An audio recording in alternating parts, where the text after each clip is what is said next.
Esta noche vamos a hablar acerca de la iglesia de Éfeso en nuestra sesión número 5. Como ustedes saben, estamos dentro de la serie Apocalipsis versículo por versículo y la idea es poder llevar adelante un estudio detallado de los versículos de la palabra de Dios aquí en el libro de Apocalipsis. Entonces, lo primero que debemos hacer es dar una mirada al último versículo que nos hemos quedado la semana anterior para que así podamos también, ¿no?, tener claramente en nuestra mente en dónde nos hemos quedado. Apocalipsis capítulo 1, versículos 19 y 20. Dice lo siguiente: escribe las cosas que has visto y las que son, y las que han de ser después de estas. El misterio de las 7 estrellas que has visto en mi diestra y de los 7 candeleros de oro. Las 7 estrellas son los ángeles de las 7 iglesias, y los 7 candeleros que has visto son las 7 iglesias. Queridos hermanos, podemos ver entonces que en el libro de Apocalipsis los símbolos son explicados por la propia palabra de Dios. Aparecieron 7 candeleros. Aquí en el versículo 20 se nos dice qué significan esos 7 candeleros. Aparecieron 7 estrellas. Se nos dice también qué significan esas 7 estrellas. Dice allí, las 7 estrellas son los ángeles de las 7 iglesias. Y los 7 candeleros que has visto son las 7 iglesias. Vamos a imaginar cuál fue la visión que tuvo delante de sí el apóstol Juan, ahí en la isla de Patmos. Estaban los candeleros representan a las 7 iglesias, y Jesús estaba paseando por cada uno de estos candeleros, es decir, por cada una de las 7 iglesias. Entonces nosotros lo que podemos ver es que hay 7 iglesias en el libro de Apocalipsis. Queridos hermanos, como habíamos mencionado anteriormente, el número 7 no es casualidad. ¿No? No es coincidencia que aparezca el número 7. El número 7 tiene una dimensión profética también, tiene un significado profético.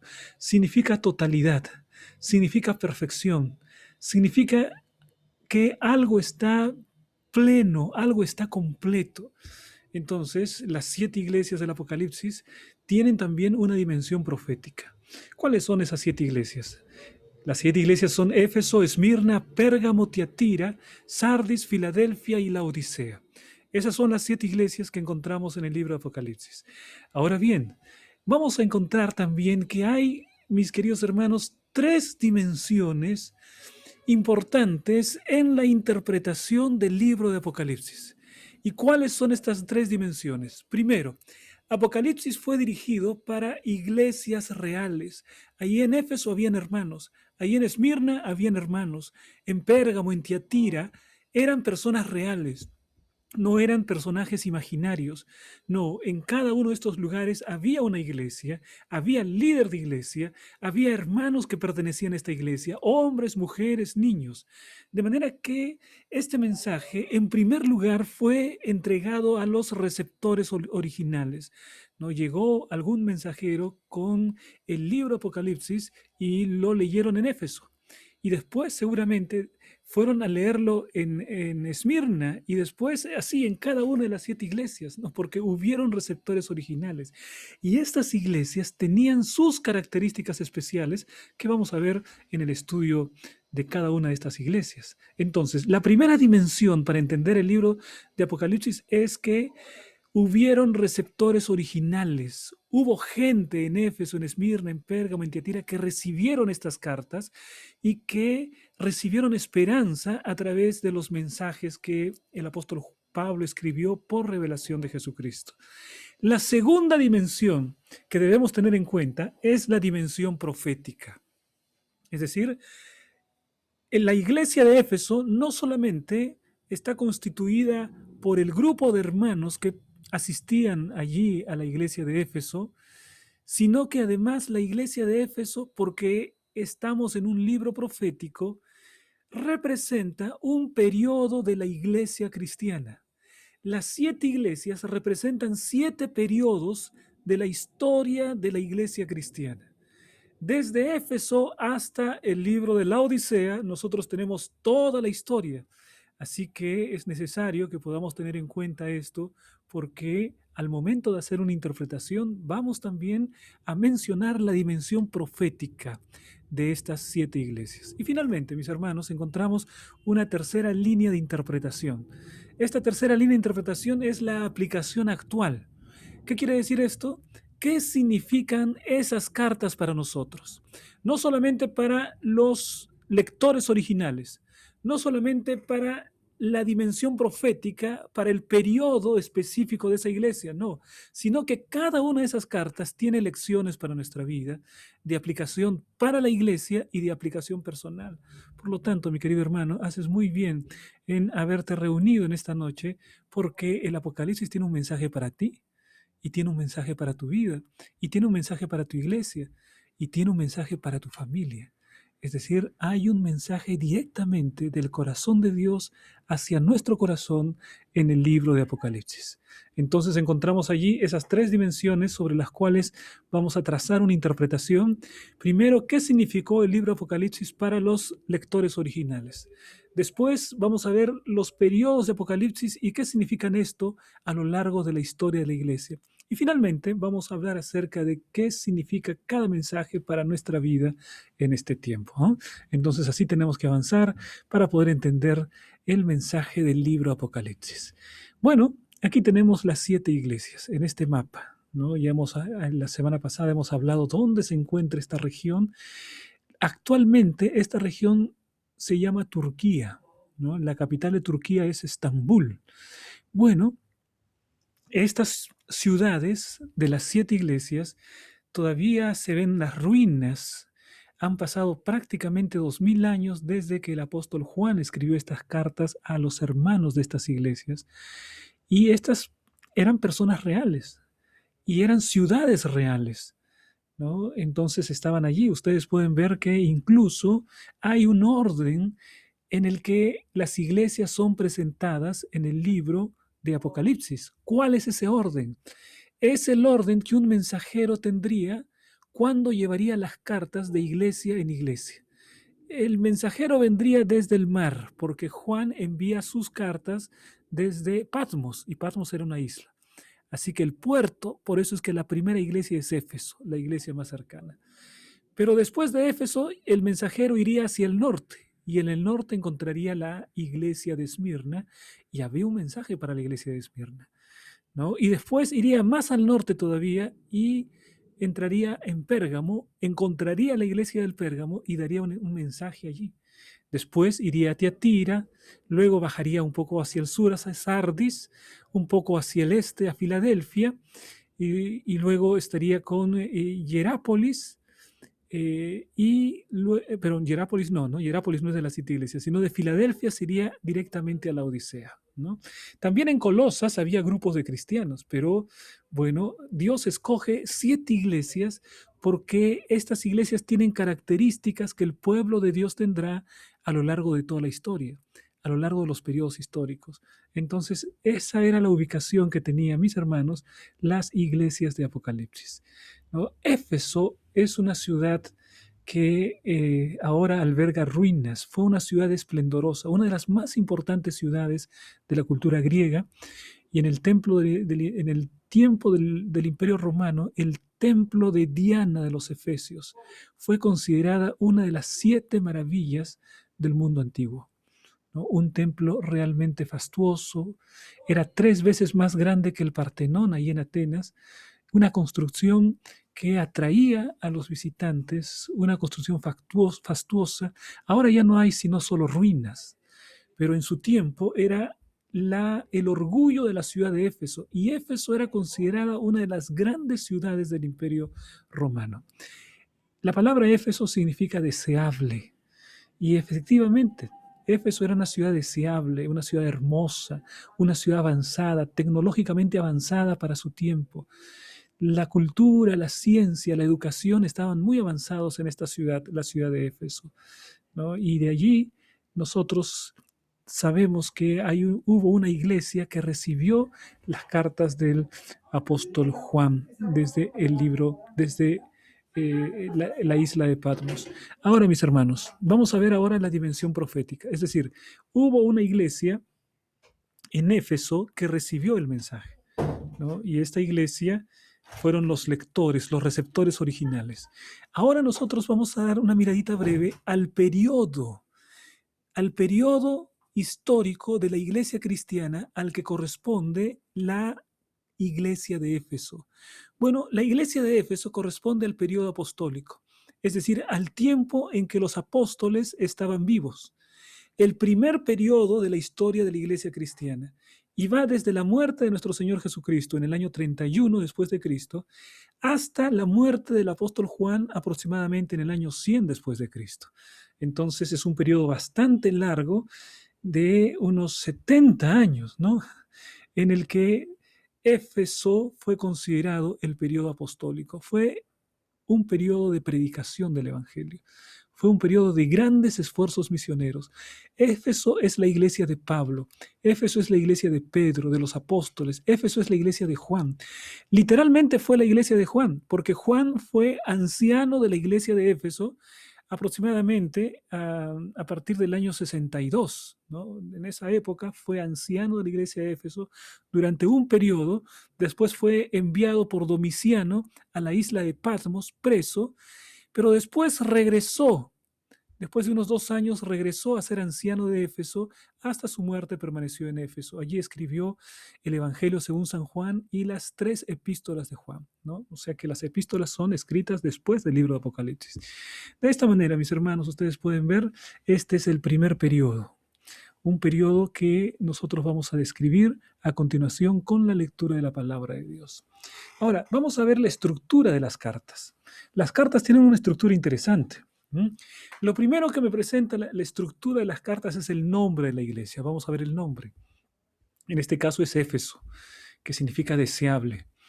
Y después se nos presenta quién es el que escribe la carta, quién es el autor de la carta. El autor de la carta es Jesús. Jesús le está diciendo a Juan, escribe lo que yo te voy a decir. Entonces el autor es Jesús, por eso que se hace una descripción del autor. Y luego el Señor va a mencionar las cosas buenas de cada una de las 7 iglesias. Luego también va a mencionar aquello que no está bien. Va a decirle claramente a la iglesia qué es lo que no está bien. Es una carta pastoral, una carta de reprensión. Y no solamente le va a decir qué no está bien, sino que además va a decirles cuál es el remedio, ¿no? De qué manera pueden curar aquello que no está bien. Y finalmente hay una promesa. Todas las 7 cartas tienen una estructura como la que estamos presentando aquí. Entonces vamos a reconocer esta estructura a medida que vamos leyendo ahora la carta a la iglesia de Éfeso. Esta carta a la primera iglesia. Vamos a leer entonces. Si tiene su Biblia, mi hermano, tome su Biblia. Si tiene sus apuntes ahí, agarre sus apuntes para poder tener una idea muy clara de qué es lo que el Señor le dice a la iglesia de Éfeso. Vamos a leer allí. Primero decimos que se encuentra el nombre, ¿no? Dentro de la estructura. Y allí está, en Apocalipsis capítulo 2, versículo 1 dice, escribe al ángel de la iglesia en Éfeso. Ahí está, el ángel de la iglesia en Éfeso. Ya vimos la semana pasada que la palabra ángel significa el mensajero, significa el líder. Entonces, el que tenía que recibir esta carta era el líder, el anciano de la iglesia. El ángel aquí no es el ángel literal, sino es un símbolo del anciano, porque anciano significa mensajero. Así que esa es la orden, tiene que escribir. Y aquí viene el mensaje. Primero se dice quién es el que está dando el mensaje. Y miren ustedes cómo describe al autor del mensaje. Dice, el que tiene las 7 estrellas en su diestra. Recuerden, este es un lenguaje que ya hemos escuchado la semana pasada. El que tiene las 7 estrellas en su diestra. Ahora bien, también en el capítulo 1 se menciona a Jesús como que tiene en su mano derecha, en su diestra, las 7 estrellas. Pero hay una diferencia. Hay 2 palabras completamente diferentes en el capítulo 1 que la que hay aquí en el capítulo 2. Aquí dice el que tiene las 7 estrellas en su diestra, pero esa palabra tiene es en griego, es una palabra que nosotros, bueno, la pronunciamos así, ¿no? Cratón, cratón, ¿no? ¿Y qué significa esto? El que tiene asida de una manera firme, de una manera fuerte. A ver, voy a colocar un ejemplo, ¿no? Yo aquí tengo un corta uñas delante mío, ¿no? Una cosa es cuando yo, por ejemplo, agarro el celular que tengo en mi mano, tengo aquí un celular, lo agarro, ¿no? Aquí está, y entonces no lo tengo muy bien agarrado porque el celular es demasiado grande para mi mano, ¿no? Para poder agarrarlo completamente. Perfecto. El tener del capítulo uno está descrito de esta manera, ¿no? Tiene, pero no tiene firmemente. Sin embargo, aquí, el que tiene las 7 estrellas, en realidad debe ser traducido como el que asegura, así como yo tengo aquí, ¿no? Este corta uñas, el que asegura firmemente, el que tiene completamente asegurado, es, en su mano, las tiene las 7 estrellas en su diestra, ¿no? Es decir, lo que la palabra de Dios está diciendo es que el liderazgo de la iglesia de Jesús está en las manos de Jesús. Los líderes, que es Jesucristo el auténtico líder, el que asegura completamente las 7 estrellas, que son los 7 ángeles, en su diestra, ¿no? Y luego también dice, el que anda en medio de los 7 candeleros, este es Jesucristo. Esta es una descripción de Jesús y este es el segundo elemento que encontramos allí en Éfeso, ¿no? Primer elemento es el nombre de la iglesia, Éfeso. El segundo elemento es cómo Jesús se presenta.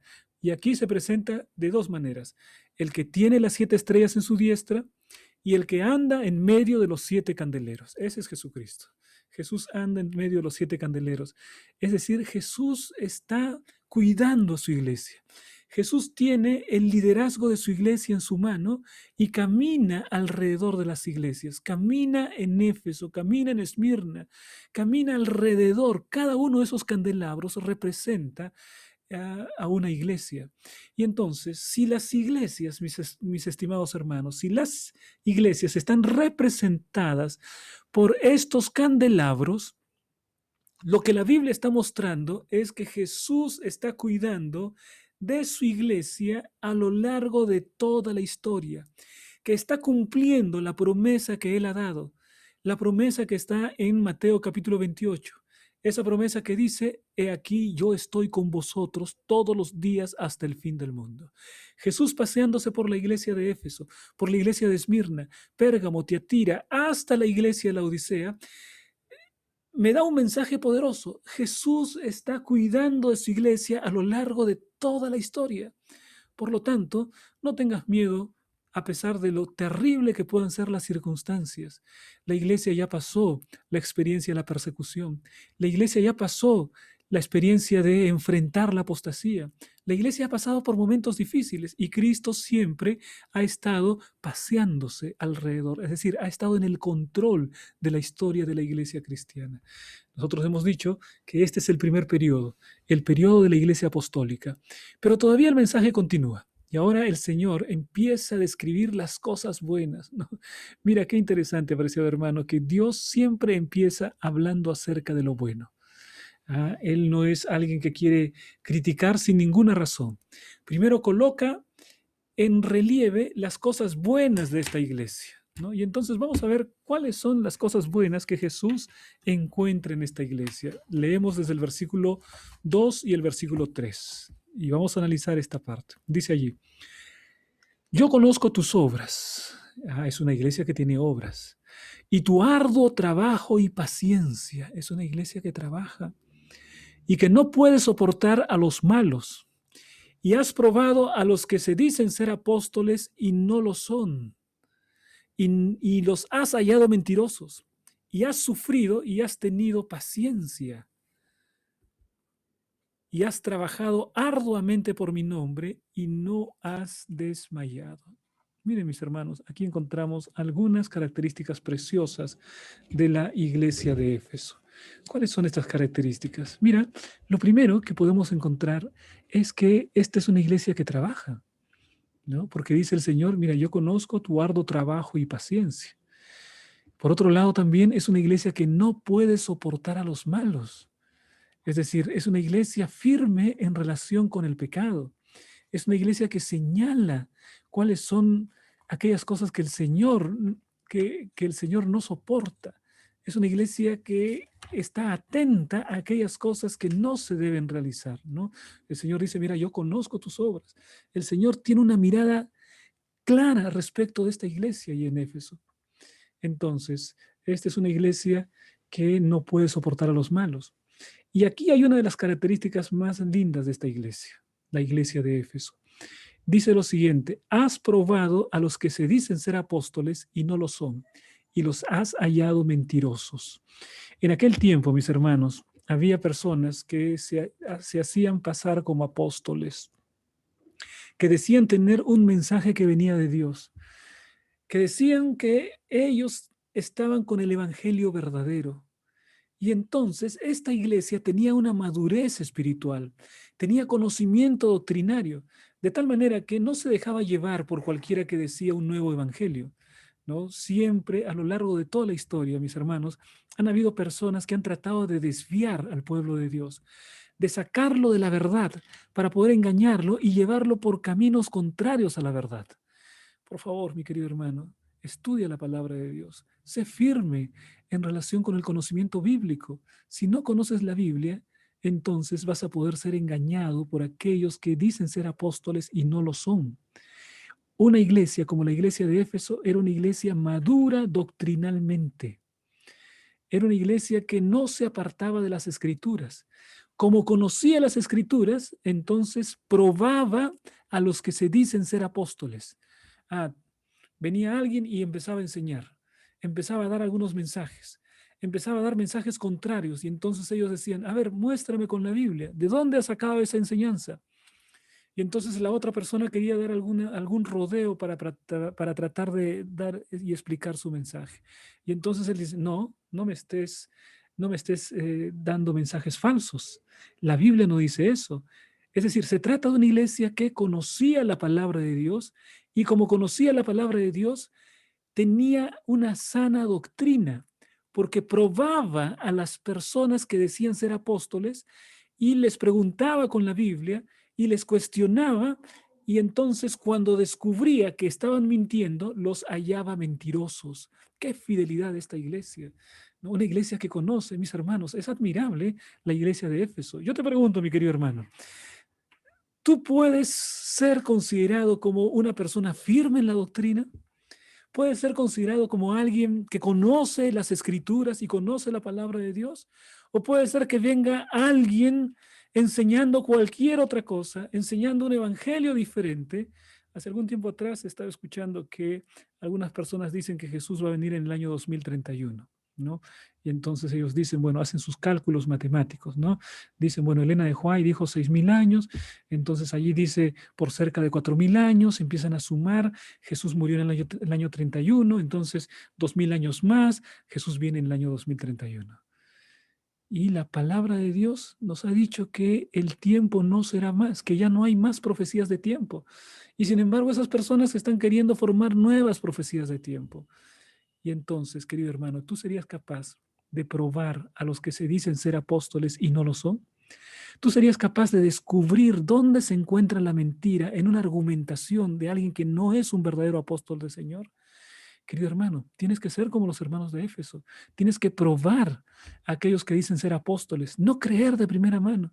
No decir, uy, caramba, yo nunca había escuchado. Hoy esto es una cosa nueva. Esto es algo bonito.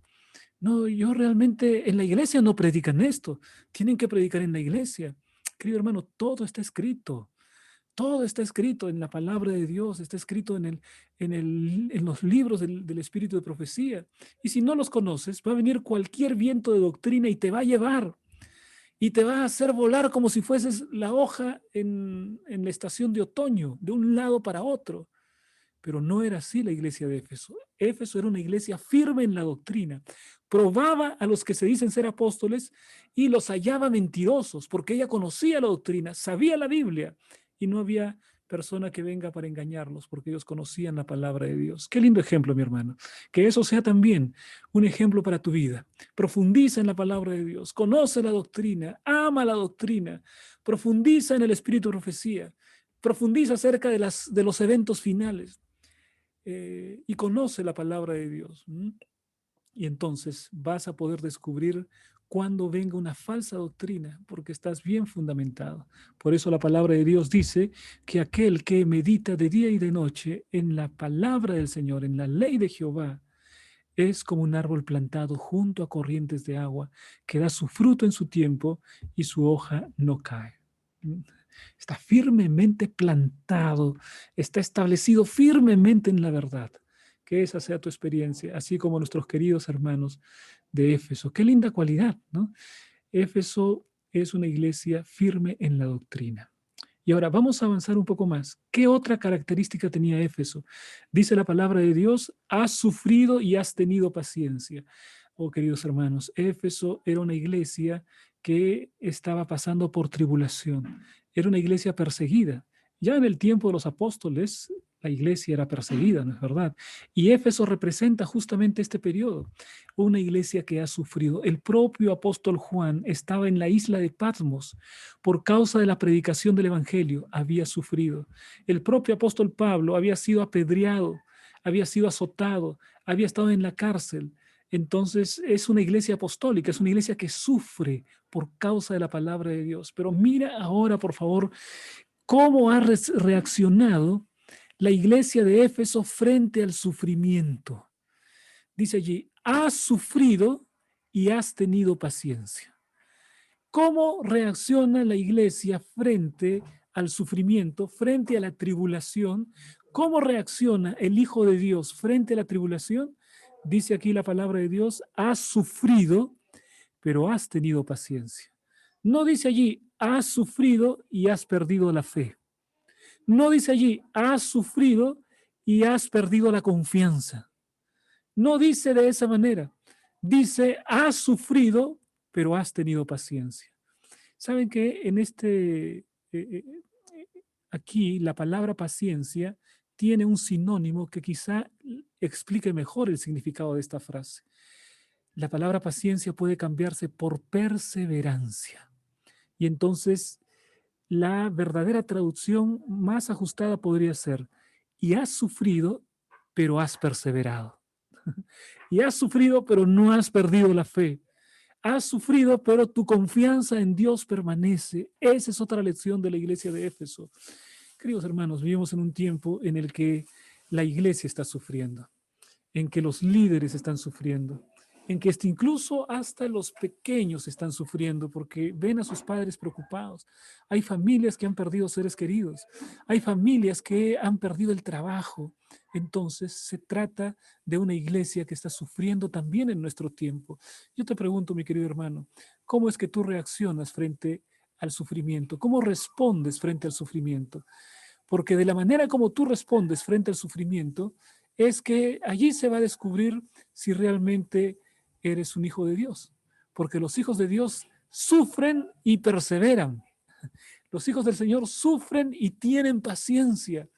Aquel que está aferrado a Jesús, aquel que no se suelta del Señor Jesucristo, que persevera en la oración, que persevera en el estudio de la Biblia, sufre, pero persevera.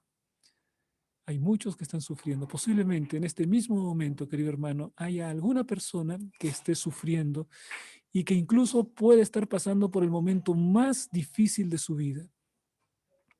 Algún familiar que puede estar sufriendo ahora. Por favor, sé como la iglesia de Éfeso, mi hermano. Sufre, pero persevera. Siente el dolor, pero ten paciencia. Ten paciencia. Tómate del brazo poderoso de Jesús. Descansa en los brazos de Jesús. Esta es una iglesia maravillosa también, ¿no? Tiene una característica linda. Ha sufrido y ha tenido paciencia. Ahora, mira qué otra cualidad tiene esta iglesia, la iglesia de Éfeso. Dice lo siguiente, y has trabajado arduamente por amor de mi nombre y no has desmayado. Es una iglesia que trabaja. ¿Cuál es el trabajo del cristiano? ¿A qué trabajo se refiere? Cuando habla de una iglesia que trabaja, se refiere a una iglesia misionera. Se refiere a una iglesia que predica la palabra, que da testimonio, que llama al arrepentimiento, que comparte a Jesús. Entonces, esta iglesia también es una iglesia misionera. Trabaja arduamente por amor de mi nombre, dice allí, ¿no? Y dice que no ha desmayado. En otras palabras, ha continuado, ha perseverado. ¿Cuántas buenas cualidades? Vamos a ver qué cualidades así en resumen tiene esta iglesia. Primero, es una iglesia que trabaja y tu arduo trabajo y paciencia. El Señor conoce ese trabajo. Segundo, es una iglesia que no soporta la maldad, no soporta el pecado. ¿Ah? Segunda característica buena de Éfeso. Tercero, es una iglesia que está firme en las escrituras porque prueba la disidencia, prueba la herejía y ellos demuestran quiénes son mentirosos porque conocen la Biblia. Tercera característica muy buena. Una iglesia que pasa tribulación, pero tiene paciencia, pero persevera. Tremenda característica. Y entonces aquí encontramos que trabaja arduamente y que no ha desmayado. Qué características interesantes. Queridos hermanos, Jesús conoce tu corazón. Jesús conoce tu vida. Él sabe cuáles son las cosas buenas. Él conoce tu corazón, conoce tu sinceridad. Y aun cuando a veces puedas no lograr la meta que el Señor coloca para tu vida, Él te entiende y Él te levanta y Él te restaura. Ese es nuestro maravilloso Señor porque Él dice, yo conozco tus obras. El Señor te conoce más que nadie en este mundo. Puedes confiar enteramente en Él. Puedes colocar completamente tu vida en las manos de Jesús. Vamos a continuar con el siguiente versículo. Ahora viene la reprensión. Apocalipsis capítulo 2, versículo 4. Pero tengo contra ti que has dejado tu primer amor. Después de haber dado una lista de características preciosas de la iglesia de Éfeso, el Señor no esconde su desagrado con alguna característica, con algún rasgo que no está bien en la iglesia de Éfeso. Y entonces dice así, tengo contra ti, o sea, me desagrada, no estoy de acuerdo, no, yo quiero señalarte que esto está mal, tengo contra ti que has dejado tu primer amor. ¿Cómo es esto? ¿Cómo es esto que la iglesia de Éfeso ha dejado su primer amor? ¿De qué manera nosotros podemos entender qué significa dejar su primer amor? El primer amor, queridos hermanos, es el momento cuando nosotros por primera vez aceptamos al Señor Jesucristo. Ese es el primer amor, ¿no?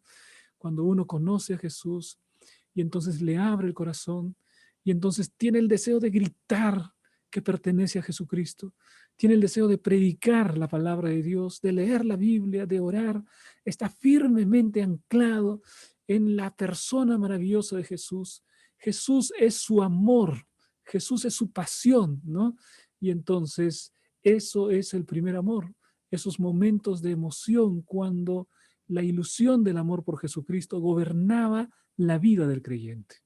¿Cuál es el gran problema de la iglesia de Éfeso? El gran problema de la iglesia de Éfeso es que cuando ellos pensaban en el tiempo de mayor amor por Jesucristo, no era el presente. El tiempo de mayor amor por Jesucristo había pasado. El tiempo de mayor apasionamiento por Jesús estaba en el pasado. De manera que eso es algo que el Señor le señala como un defecto. Mira, no está bien esto. Yo tengo contra ti que has dejado tu primer amor. Y ahora vamos a comparar este versículo con los anteriores, porque esta iglesia es una iglesia que trabaja arduamente, gana muchas almas. Es una iglesia que está predicando el Evangelio, ¿no? Es una iglesia firme en la doctrina. Y además, si trabaja arduamente, está firme en la doctrina, está sufriendo, pero persevera, tantas cualidades bonitas. Y entonces, ¿cómo es esto que ha dejado su primer amor? Y ahora, mis queridos hermanos, entramos aquí a un momento muy importante en nuestra reflexión de esta noche. Esta era una iglesia que estaba trabajando, pero que cometía un error terrible, que puede ser un error para la iglesia de nuestro tiempo. ¿Cuál es el error terrible?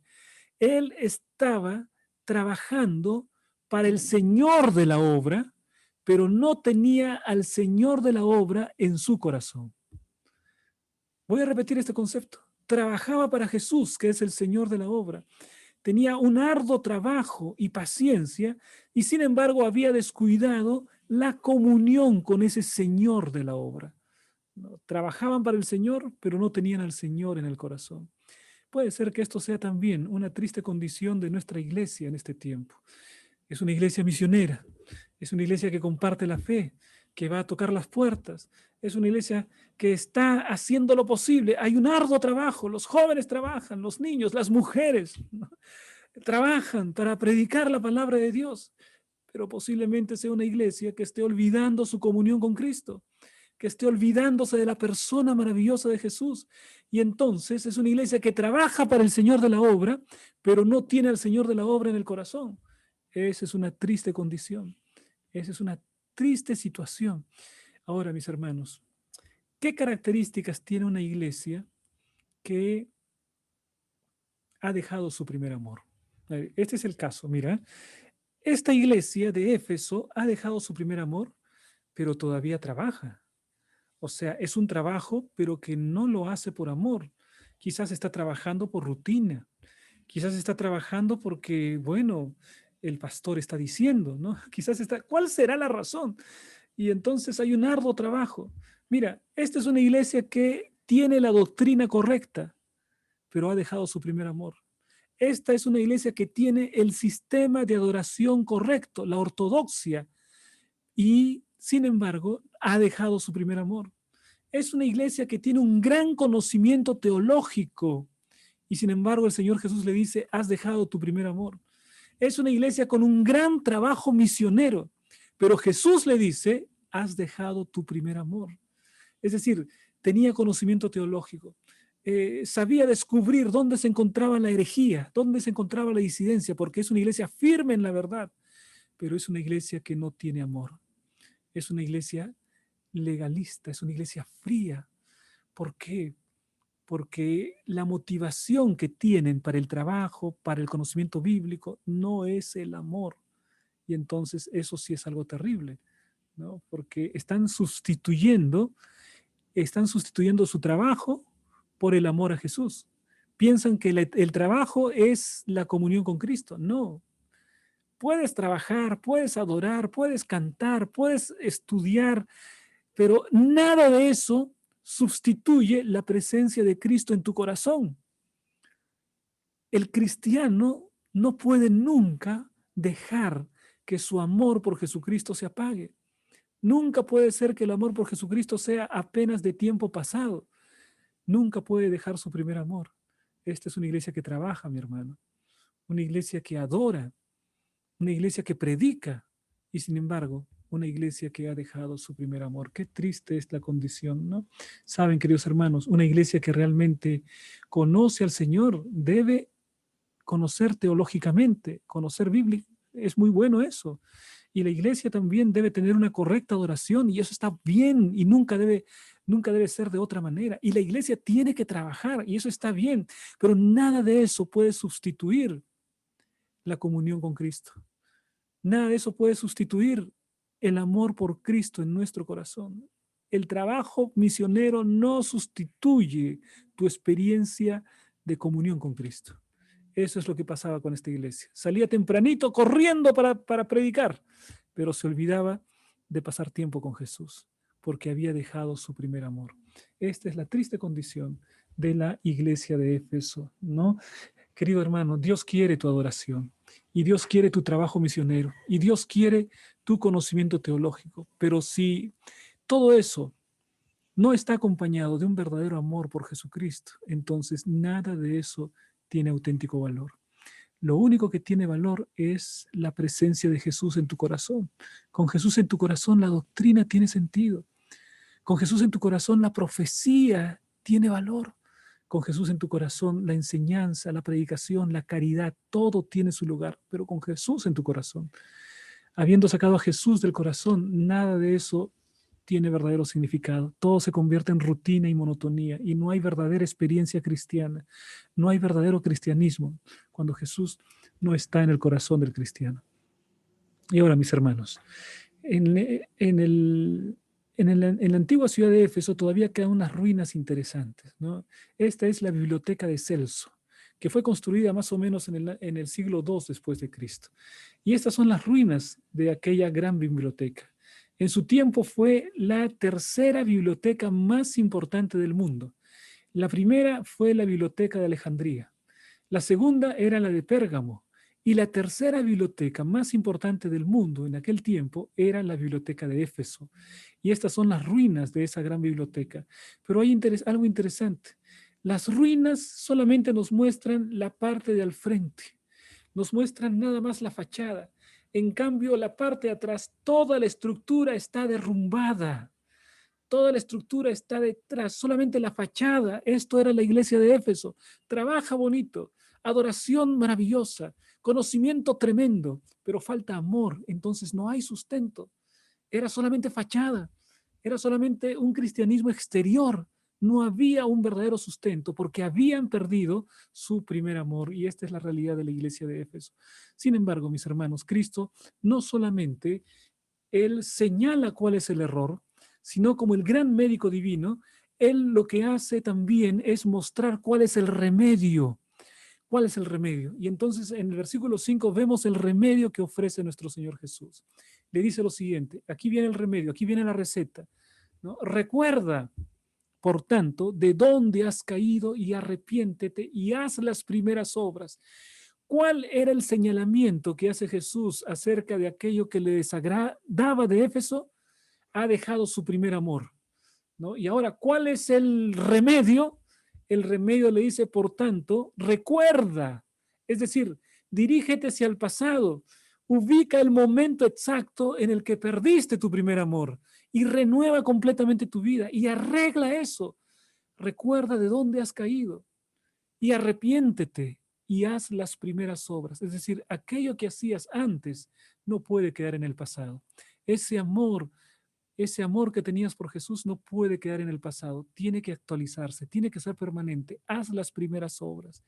Y ahora el Señor dice, ¿qué es lo que sucederá si es que Éfeso se empeña en no seguir la receta del médico divino? ¿Qué dice aquí?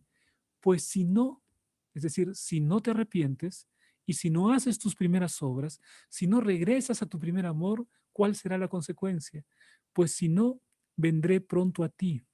Yo voy a venir y quitaré tu candelero de su lugar si no te hubieres arrepentido. ¿Qué es lo que significa el candelero? El candelero significa la iglesia misma, ¿no? Eso es lo que hemos visto. Los candelabros son la iglesia. Y el Señor le está diciendo, mira, voy a quitarte si no te arrepientes. No vas a ser contado dentro de mi pueblo si no te arrepientes. Yo voy a venir, tienes que estar atento. Y voy a quitar tu candelero si no te hubieras arrepentido. Este es un llamado al arrepentimiento. Este es un llamado para regresar a las primeras obras. Querido hermano, querida hermana, nosotros tenemos que estar atentos a este llamado de Jesús. Esa es la voluntad del Señor, es que podamos escuchar tu voz. Ahora mira, el Señor todavía tiene algo bueno para decir acerca de la iglesia de Éfeso, el versículo 6. Pero tienes esto. Parece que hay salvación para ti, ¿no? Tienes esto, que aborreces las obras de los nicolaitas, las cuales yo también aborrezco. ¿Quiénes eran los nicolaitas? No se sabe con exactitud, ¿no? Pero se infiere que se trata de una secta, de un grupo de personas que seguían a un tal Nicolás. Y este Nicolás tenía enseñanzas contrarias a la palabra de Dios. Y entre ellas, una que decía lo siguiente: uno necesita pecar mucho, tienes que pecar mucho, porque Dios tiene una gracia maravillosa. Dios se alegra en brindar su gracia. Por lo tanto, si tú pecas, le das la oportunidad a Dios de mostrar más abundantemente su gracia. Peca mucho para que la gracia de Dios abunde. Esa era la enseñanza de los nicolaitas. Y el Señor dice, yo aborrezco esa enseñanza. Es decir, ellos promovían la inmoralidad, promovían la maldad dentro de la iglesia, y la iglesia de Éfeso lo señalaba y decía que aborrece aquello que Dios aborrece. Queridos hermanos, el secreto de la vida cristiana está en aborrecer aquello que Dios aborrece y en amar aquello que Dios ama. Esa es, en síntesis, lo que significa la caminata del cristiano. Amar lo que Jesús hace, aborrecer lo que Jesús aborrece. Jesús ama el poder perdonar. Jesús ama la misericordia. Jesús ama la verdad. Entonces, ama la verdad, ama la misericordia, ama la bondad. Jesús aborrece la mentira. Jesús aborrece el engaño. aborrece la traición, aborrece la deslealtad, entonces tú también aborrece la traición, aborrece la deslealtad.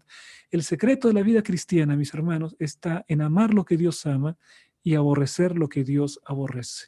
Y esto también era algo bueno en la iglesia de Éfeso, porque aborrecía la obra de los nicolaitas, las cuales también Dios aborrecía. Llegamos entonces a la última parte, a la promesa, la parte final. El Señor le dice a esta iglesia: el que tiene oído, oiga lo que el Espíritu dice a las iglesias. Al que venciere le daré a comer del árbol de la vida, el cual está en medio del paraíso de Dios. Aquí viene, ¿no? El Espíritu dice a las iglesias la promesa. Es un tiempo difícil, es un tiempo en que la gente ha dejado su primer amor, pero tú puedes vencer. Es un tiempo de rutina espiritual, mucho trabajo, mucha doctrina, poco amor. Es tiempo que tú puedas tomar la decisión de ser una iglesia de amor. Y entonces el Señor le dice: al que venciere le daré a comer del árbol de la vida, el cual está en medio del paraíso de Dios. Hay una promesa para el vencedor. Querido hermano, el Señor te invita para que tú puedas ser vencedor, para que puedas comer del árbol de la vida.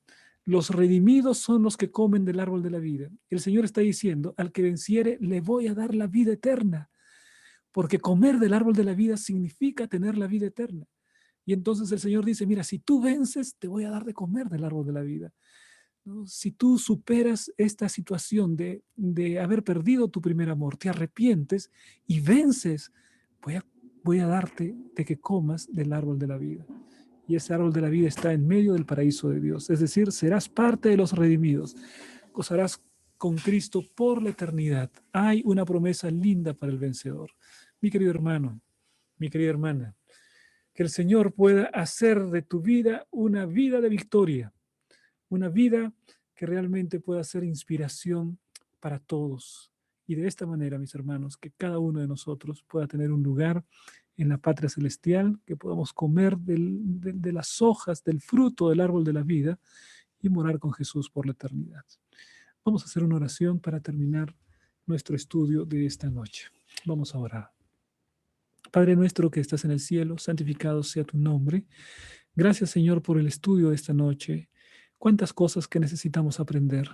Cuántas cosas que la iglesia de Éfeso tenía como cosas buenas. Pedimos, Señor, que también esas cosas buenas puedan incorporarse en nuestra vida. Pero también, querido Padre, que podamos escuchar tu llamado de arrepentimiento y que podamos cambiar lo que necesita ser cambiado para poder vivir conforme a tu voluntad, para poder ser hijos tuyos conforme a tu corazón. Colocamos, Señor, nuestra vida en tus manos. Lo hacemos en el nombre de Jesús. Amén. Amén, amén, queridos hermanos. Estamos terminando de esta manera el estudio de esta noche. Entonces vamos a dar espacio para que aquellos que deseen hacer alguna pregunta la puedan hacer. Si desean prender su video, porque yo aquí me siento solo, ¿no? Porque solamente veo cuadritos con nombres. Si podemos ver algún video allí para poder saludarlo, a ver quién está. Ahí está nuestro hermano Lenin. Bienvenido, Lenin. Bendiciones. Qué bueno que estuvo con nosotros, ¿eh? Bien, ahí está el hermano Juan Vargas también. Saludos, saludos Juan Vargas. René Leonidas Araújo, hermano René. Fanny Canaza, bienvenida hermana Fanny, también está allí, ¿no? Un saludo también para todos ustedes. Bien, mis queridos hermanos, estamos felices por la presencia de cada uno de ustedes. Veo que no hay ninguna pregunta para esta noche. Quiero decirles que vamos a, esta grabación la vamos a poner en Facebook y después a través del WhatsApp vamos a mandar el link, ¿no? Con la respectiva presentación en PowerPoint. Así que nos despedimos de esta manera, mis hermanos. Les mando un gran abrazo. Dios les bendiga y nos vemos la siguiente sesión de Apocalipsis, versículo por versículo. Una feliz noche y Dios les bendiga.